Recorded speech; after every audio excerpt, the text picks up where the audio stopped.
Hello. Hi all. Welcome to ATC, and today I'll be presenting on Starburst, a hybrid cloud scheduler that orchestrates workloads between the on-premise cluster and the cloud. I'm Michael, a third-year PhD student in Skylab in UC Berkeley, advised by Stoica.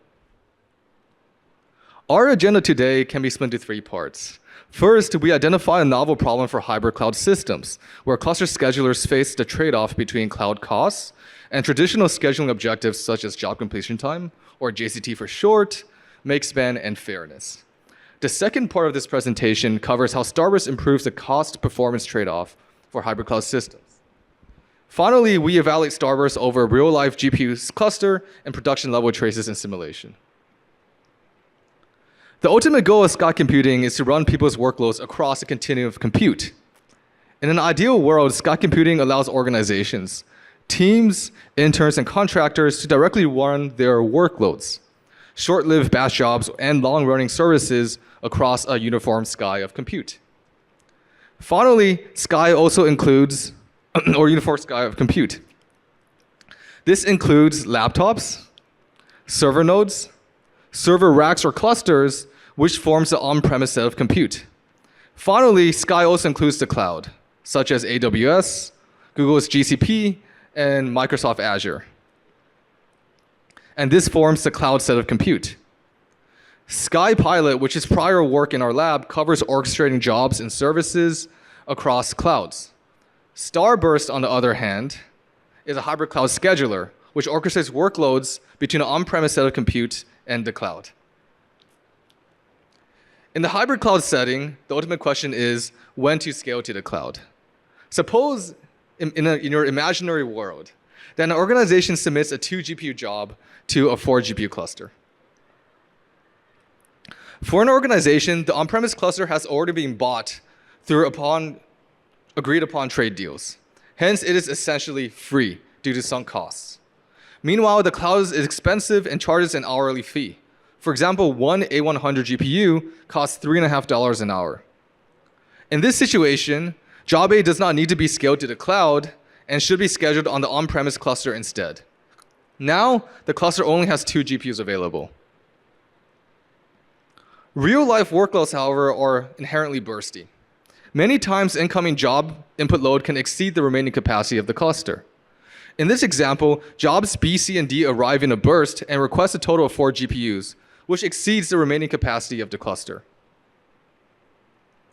Since job B is in front of the queue, it's scheduled on the on-premise cluster. Now, the on-premise cluster is completely full. The bigger question is, how do we schedule jobs B, C, and D? If you really think about it, the action space is very simple. You can either immediately schedule the jobs, which is not waiting, or wait until there are resources available on the on-premise cluster. If the choice is not to wait, we indicate this with something called a waiting policy. The waiting policy W of J takes in job J and outputs the maximum time a job stays in the queue and waits, elsewise it goes to the cloud. When Wj is equal to 0, that means that no jobs waits in the queue and immediately goes to the cloud if there are no resources on the cluster. In this case, jobs C and D are immediately scheduled on the cloud. This triggers a Kubernetes cluster autoscaler, which provisions 2 nodes on the cloud, and a Kubernetes scheduler will subsequently schedule jobs C and D to the cloud. Here, the key point is that no waiting has the benefit that jobs do not wait. This achieves the minimum job completion time, which is equivalent to the average job runtime. However, not waiting results in excessive spillover to the cloud, resulting in high cloud costs. Now we explore the latter option. The latter option is to wait. We define a simple waiting policy called constant wait, which allows any job to wait for at most C hours in a queue before it goes to the cloud. Suppose C is set to 1 hour. After B is scheduled, jobs C and D are waiting for at most 1 hour in the queue. Let's say 30 minutes in, job A completes and exits the system. Now there are 2 GPUs free. This means that jobs C and D can be successfully scheduled on the cloud, avoiding the need to send jobs to the cloud. If we analyze the cases for waiting and not waiting, waiting can prevent jobs from being sent to the cloud, but increases average job completion, but increases average job completion time. Alternatively, no waiting spills a lot of jobs to the cloud, but the benefit here is that jobs do not wait. These two cases illustrate that there exists a trade-off between cloud costs and job completion time.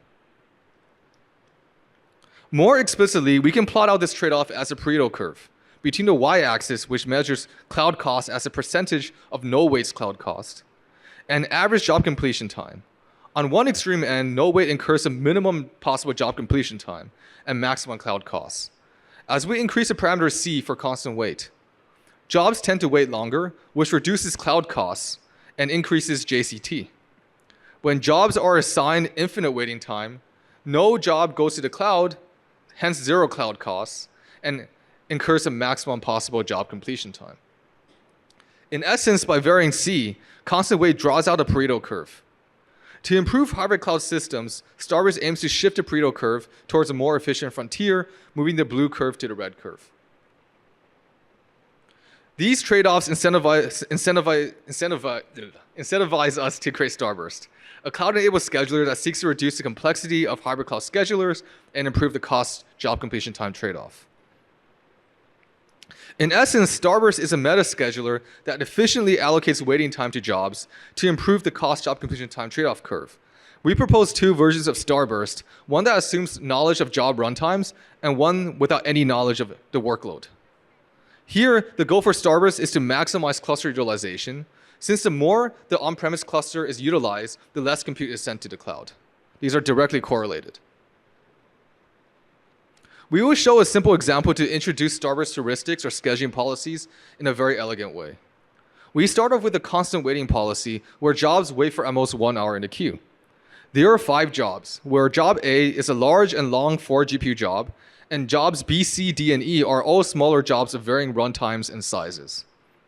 Jobs A and B arrive at time t is equal to 0, while jobs C, D, and E arrive later. We will now simulate what happens when the waiting policy is set to 1 hour. At time t is equal to 0, jobs A and B arrive where A is in front of the queue. Since there's only one GPU available, which is only GPU 4, A and B cannot fit on the cluster. At time t is equal to 1, 2 GPUs open up. Now there are 3 free GPUs. Since job A requests 4 GPUs, job A cannot fit on the cluster and is sent to the cloud because it has timed out. Job B is scheduled in place since it only requests 2 GPUs. Skipping to the third time steps, jobs C and D arrive into the cluster queue. C is assigned immediately and D stays in the queue. After 1 more hour, C finishes, so both jobs D and E, where E is arriving job, are assigned to the cluster. What's the problem with this? The problem is resource fragmentation, which comes from small and short jobs assigned to the cluster.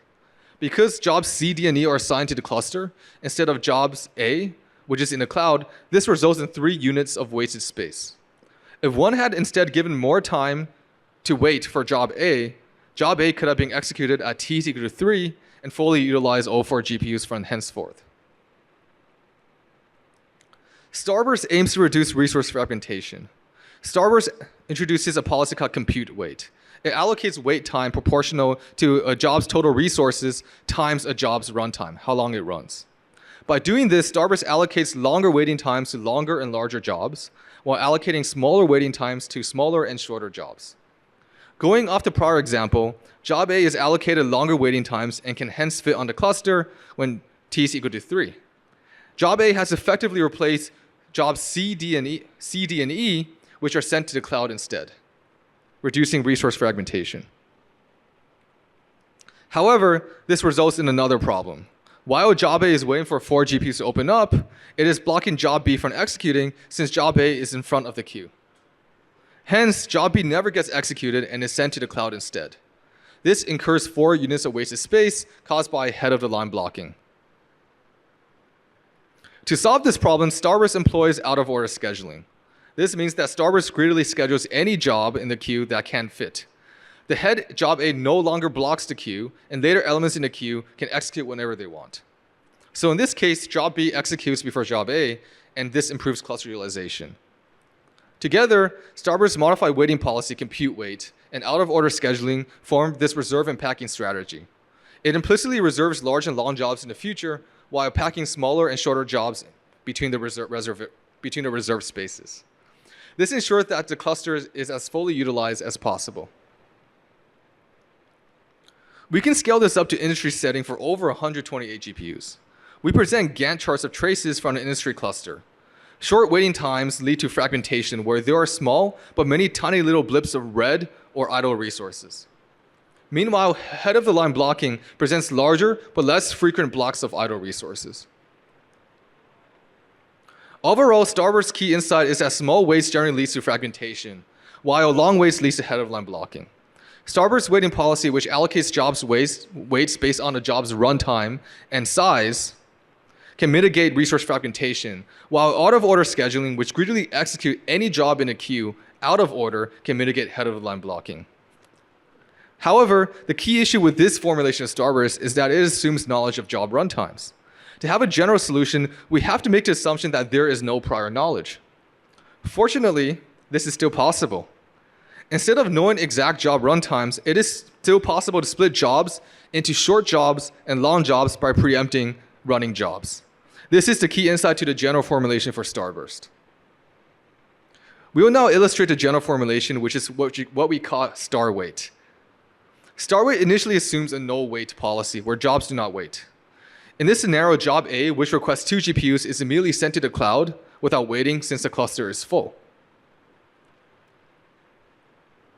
While job A is running on the cloud, a preemption mechanism is instantiated.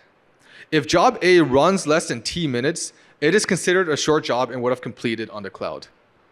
If a job A runs for more than T minutes, then it is preempted from the cloud and is given a second chance to be scheduled on the on-premise cluster. Here, the job is assigned a different waiting policy that is proportional to the amount of resources it requests, not to the amount of compute.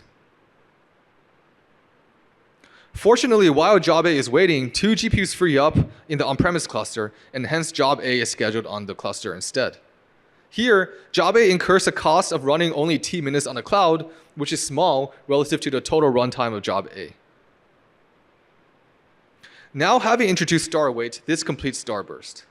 Again, star wait is an approximation of compute wait and separates long and short jobs through an intelligent preemption mechanism that evicts jobs from the cloud. Given these heuristics, plus very small optimizations we make, also in the paper, let's see how Starburst performs.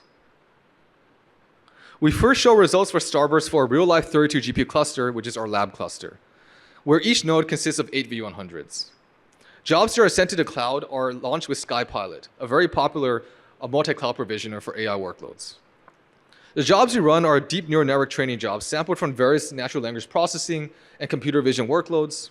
We vary the load by varying the arrival rate of jobs and vary the runtime of jobs and modifying the batch size in training and the total number of epochs in training. Overall, across various arrival rates, we observe 5x cost savings, demonstrating that Starburst works in real-life situations. More importantly, Starburst without a time estimator, which uses star wait, achieves similar performance to Starburst with compute wait, which assumes a time estimator.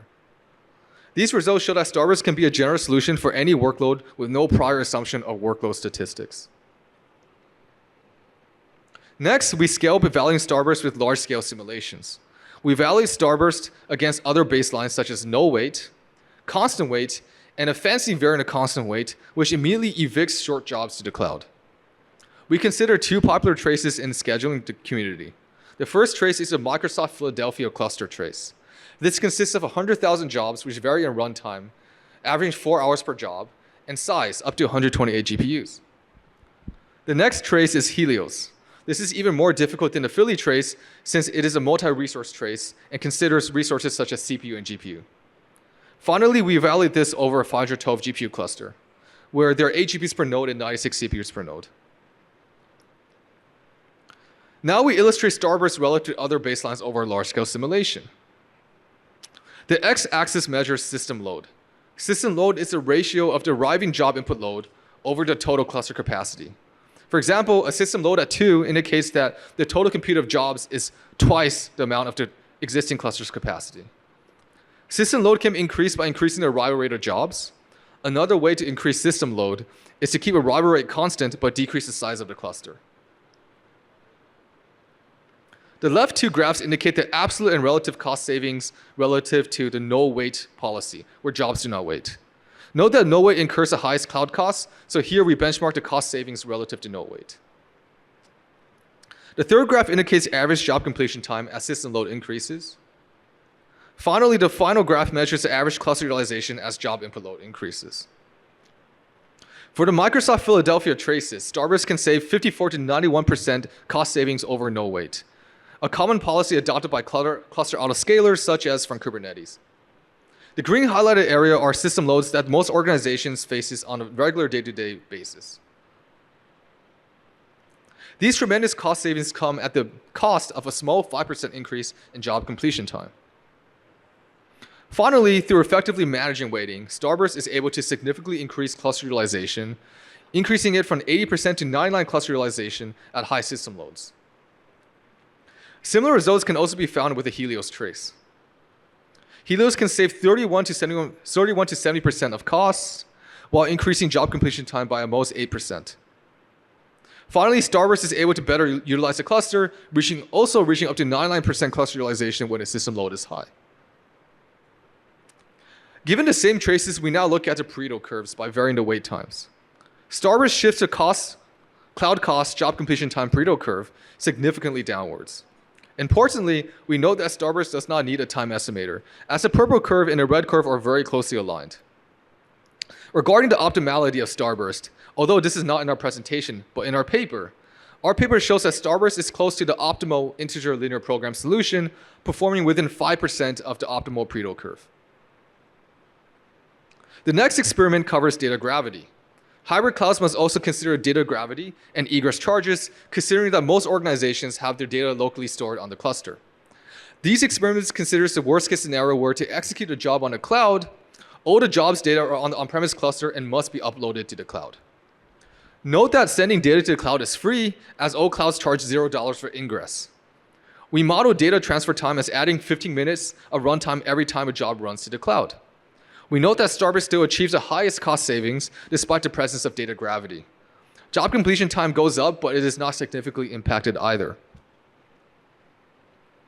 This concludes the talk. Overall, organizations who employ hybrid cloud architectures for the infra must navigate the trade-off between cloud costs and scheduler objectives such as job completion times. Starburst is a way to achieve greater Pareto efficiency for the cost job completion time trade-off. In addition, we introduce an agnostic solution.